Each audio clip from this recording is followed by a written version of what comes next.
I want to give all praise, honor, and glory to the Most High Yahweh in the name of His mighty Son, Yahweh Bahashem Hamashiach Yahweh. It's just in. 2 federal judges required Trump administration to use emergency funds to partially cover food stamp benefits.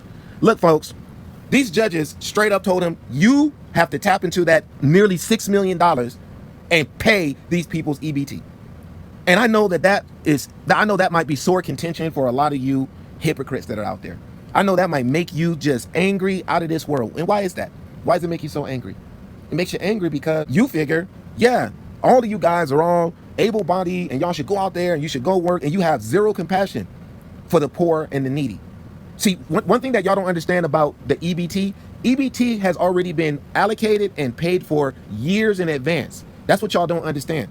This ain't the first time that the government has been shut down. The government has been shut down multiple times, but the EBT or food SNAP, the SNAP program, has been earmarked already to never be interrupted. But what's going on is the Democrats and Republicans are using the poor and the needy as a weapon to do what? Get what they want. Ultimately, the Republicans want to get rid of the Affordable Care Act, and the Democrats don't want it to go anywhere. And the funny thing is, a lot of you people who support Trump, y'all want your premiums to go up. Instead of you paying $300 a month, you'd rather pay $1,500 a month. But what you don't seem to understand is the rich people are laughing at you. You're getting squeezed out. And instead of you looking up at the people who's really afflicting you, you're looking down. You're looking down on people who have nothing to do with your sorrows. That food stamps, the money has always been in effect. The money is always there. Even if no one gets EBT, never ever again, it's not going to have a dent. It's not going to make a dent whatsoever in the debt that this country has. It's not going to make it. You know why? Because your president just recently gave $40 billion. $40 billion. He gave $40 billion to Argentina. So the country got the money to spend. So it is absolutely unethical that we should sit here and watch the poor suffer. That is atrocious. 2 federal judges said Friday that the Trump administration must tap into billions of dollars in emergency funds to at least partially cover food stamp benefits to tens of millions of Americans in November. Where it's really sad, ladies and gentlemen, is the fact that you have so many hypocrites, so many, especially in the so-called Black, Hispanic, and Native American community. You're the poorest in the nation. You mean to tell me that throughout your entire life, your mama didn't use SNAP, your grandma didn't use SNAP, your auntie didn't use SNAP, your sister didn't use SNAP, there's somebody, maybe even you, somehow you didn't use SNAP. Do you know how many people used SNAP during 2020, during the lockdowns? A lot of people used SNAP because you needed it, because you didn't have no money coming in. Well, I don't, you'll have people say, well, I don't believe in, forever welfare. You don't believe in forever welfare. You are paying into a retirement system, Social Security. Do you know that Social Security is a socialist system? If you get laid off and you get unemployment, it's a socialist system. If you're only paying a few dollars into your medical coverage, medical, dental, vision, but yet the company and the insurance company pay a large majority of your surgery or your treatments, you're paying into a socialist system. Because by right, if you go see a doctor and the doctor charges you $14,000, you owe him $14,000. But guess what? But you don't have to pay the $14,000. You pay a little bit of money out of your check, and your job and the insurance company covers the rest. You're paying into a socialist system. So it seems like the people who are paying into the socialist system, the people who reap the benefits of it, whether it be retirement, your 401k. I want you to think about that. You put in $40, and then let's say your company puts in $40. They don't got to put in $40. Why they got to put in $40 for you?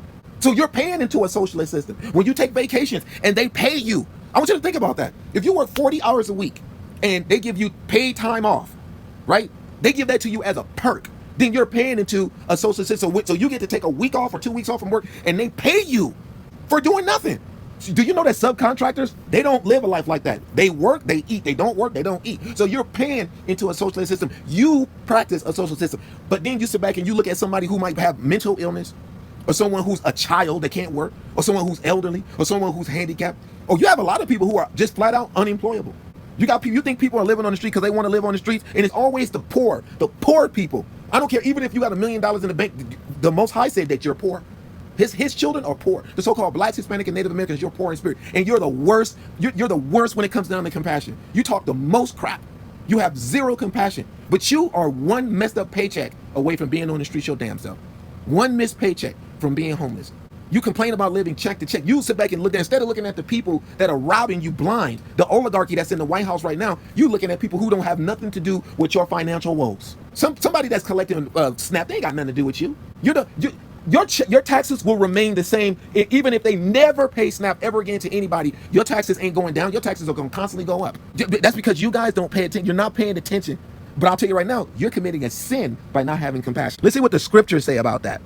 Yahweh commands Israel to have compassion for the poor and needy, remembering that the poor will always be among us. Yet we are to love our neighbors as ourselves. The commandment to care for the poor and needy. The book of Deuteronomy chapter 15 verse 7. If there be among you a poor man of one of thy brethren within any of thy gates in thy land, which the Lord God giveth thee, thou shalt not harden thine heart, nor shut thine hand from thy poor brother. But thou shalt open thy hand wide unto him, and shalt surely lend him sufficient for his need, in that which he wanteth. Beware that there be not a thought in thy wicked heart, saying, the seventh year, the year of release is at hand, and thine eye be evil against thy poor brother, and thou givest him not, and he cry unto the Lord against thee, and it be sin unto thee. Thou shalt surely give him, and thine heart shall not be grieved when thou givest unto him, because that for this thing the Lord thy God shall bless thee in all thy works, and in all that thou puttest thine hand unto. For the poor shall never cease out of the land. Therefore I command thee, saying, thou shalt open thine hand wide unto thy brother, to thy poor, and to thy needy in thy land. Yahweh reminds us that the poor will always be amongst us, yet this is not to harden our heart, but to give us continual opportunity to show mercy and brotherly love. Loving our neighbors as ourselves. The book of Leviticus chapter 19 verse 17. Thou shalt not hate thy brother in thine heart. Thou shalt in any wise rebuke thy neighbor, and not suffer sin upon him. Thou shalt not avenge nor bear any grudge against the children of thy people, but thou shalt love thy neighbor as thyself. I am the Lord. Loving our neighbor means not only forgiveness and correction in righteousness, but also care for his well-being, both physical and spiritual. The book of Romans chapter 13 verse 8. Owe no man anything but to love one another. For he that loveth another hath fulfilled the law. For this, thou shalt not commit adultery, thou shalt not kill, thou shalt not steal, thou shalt not bear false witness, thou shalt not covet. And if there be any other commandment, it is briefly comprehended in this saying, namely, thou shalt love thy neighbor as thyself. Love worketh no ill to his neighbor, therefore love is the fulfilling of the law. So true love towards our neighbor fulfills the law, because it leads us to righteousness, compassion, and service to one another, ladies and gentlemen. The example of Yahawashah, the book of Matthew chapter 25 verse 35. For I was hungered, and ye gave me meat. I was thirsty, and ye gave me drink. I was a stranger, and ye took me in. Naked, and ye clothed me. I was sick, and ye visited me. I was in prison, and ye came unto me. Then shall the righteous answer him, saying, Lord, when saw we thee an hunger, and fed thee, or thirsty, and gave thee drink? When saw we thee a stranger, and took thee in, or naked, and clothed thee? Or when saw we thee sick, or in prison, and came unto thee? And the king shall answer and say unto them, Verily I say unto you, inasmuch as ye have done it unto one of the least of these, my brethren, ye have done it unto me. You see, ladies and gentlemen, Yahweh shows that compassion towards the poor and needy of Israel is the same as compassion towards him. Let's see what Tobit says. Give alms of thy substance, and when thou givest alms, let not thine eye be envious, neither turn thy face from any poor, and the face of God shall not be turned away from thee. If thou hadst abundance, give alms accordingly. If thou have but a little, be not afraid to give according to that little.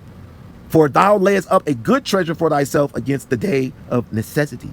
Because that alms doeth deliver from death, and suffereth not to come into darkness. For alms is a good gift unto all that give it in the sight of the Most High. So alms giving is not just charity, ladies and gentlemen. It's an act of faith and obedience that brings blessings and deliverance. In fact, over in the book of Ecclesiastes chapter 29, it says, Yet thou hast patience with the man in poor estate, and delay not to show him mercy. Help the poor for the commandment's sake, and turn him not away because of his poverty. Lose thy money for thy brother and thy friend, and let it not rust under a stone to be lost. You see, folks, we are commanded to help the poor for the commandment's sake. It's not optional. It's part of keeping the law in love, ladies and gentlemen. You see, the poor as a test of righteousness. That's what we got to focus on. Look, check this out. In the book of Proverbs chapter 19, verse 17, he that hath pity upon the poor lendeth unto the Lord, and that which he hath given will he pay him again.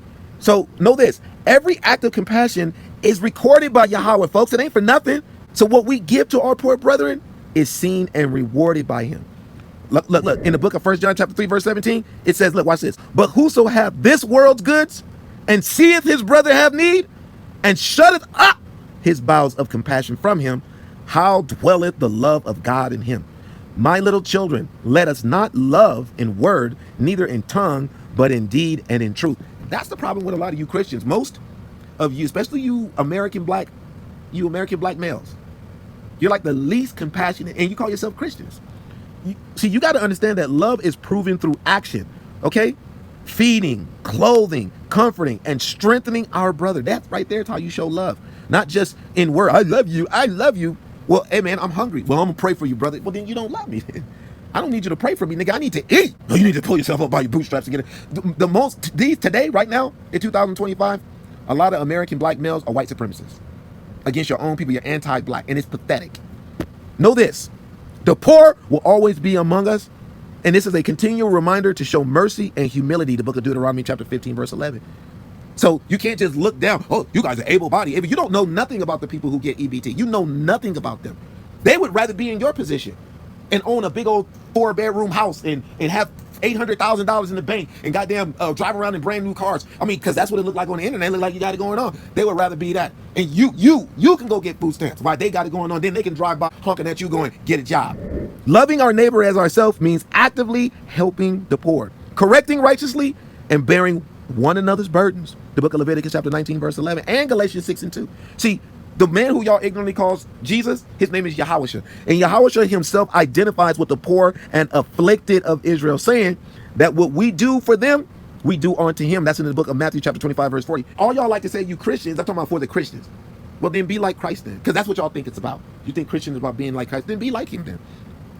Right? The Apocrypha confirms that almsgivings and compassion are righteous acts that deliver us from sin and death. And we can find that in the book of Tobit chapter 4, verse 10. There ain't no need to tear nothing up, ladies and gentlemen. Y'all getting your EBT. And with that, shalom.